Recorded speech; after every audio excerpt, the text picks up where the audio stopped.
Hi, it's Donna from Little Red Hen Fabrics on Etsy, and I wanted to just give you an update on a quilt I'm working on. It's called Daisy a Day. So first I'll show you the quilt.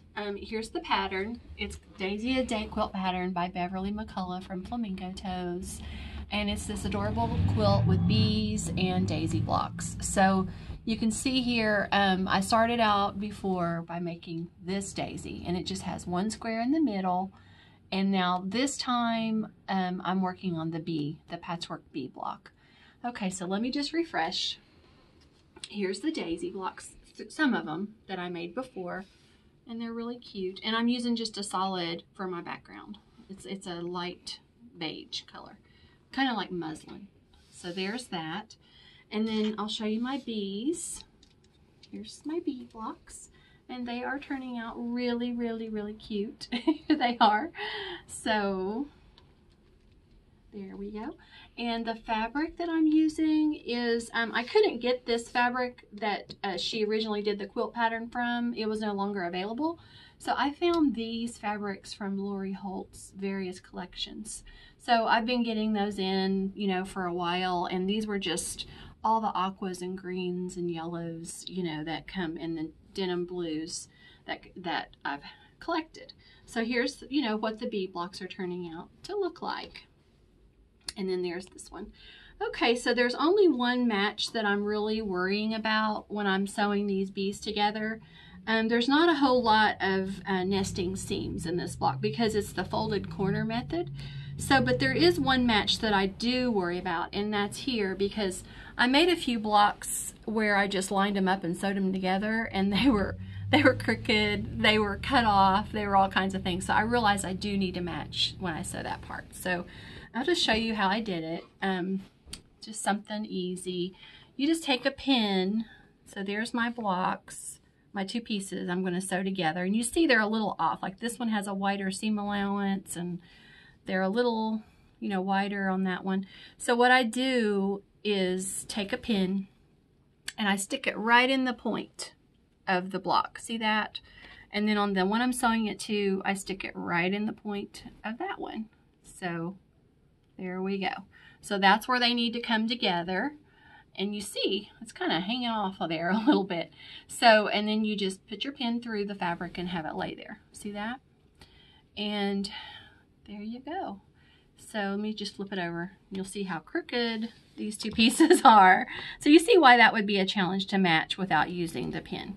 So then I just sew across, and I pay close attention when I'm going across the middle and make sure I sew right where it needs to be to make a pretty little bee. Okay, and then after that, you just, you know, follow the instructions and you add the wings, and there's your bee. So, okay, so that is about the bee patches. I did get to lay them out, partly out, so let's show you those. If you could just turn around there. I put them on the floor, and I don't have a lot of wall space in here, so it's like a loft area, so there's no walls. But so here it is, and look how cute it is. Look at the bees and the flowers, they're so cute. And so you can see that I just laid it on a piece of fabric, so that's not really the color the background's going to be. And the two blank spaces, that's where those patchwork daisies are going to go. So it's going to be so cute. I'm excited to make it. And also you can see it's pretty big. You know, when I laid it out here, you know, it said 79 by 93, so that's almost 80, you know, by 95. So that's pretty big quilt, you know. So anyway, let's get to the fabric. One more thing I want to show you. I wanted to show you that I have a lot of fabric so far. I just have, all I have left really is the patchwork daisies and then the sashings. So, you know, I've got a lot to work with. But I feel like you really need it because you want all the fabric, different colors in your quilt. That's what makes it so pretty. And then some fabrics you'll use almost the whole piece, you know, and others you maybe won't. But it's nice to have that there to use. So I was thinking you could do a border maybe. If you want your quilt to be a bed size, you could do a really cute patchwork border with these. Or you could just make a little project out of them and make something adorable. So that's what we're talking about with that. Now, I wanted to also say, when I made the fat quarters, I had yard cuts. So that what that did is it created like 3 extra for, you know, for me to sell. And so I made bundles, and I am going to be putting these on my Etsy store today. And this is a bundle of just the fat quarters. It's 28 fat quarters and the Daisy a Day pattern. And I don't charge for the pattern when you buy a big bundle like this, because it's just a gift from me. I feel like, you know, you're getting the fabric and, you know, you can make the quilt. So I'm going to go ahead and share that with you.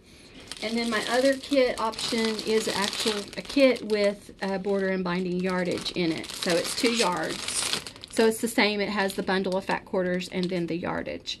So that's all I've got there. And so thank you for following me along today and let me show you what I'm working on.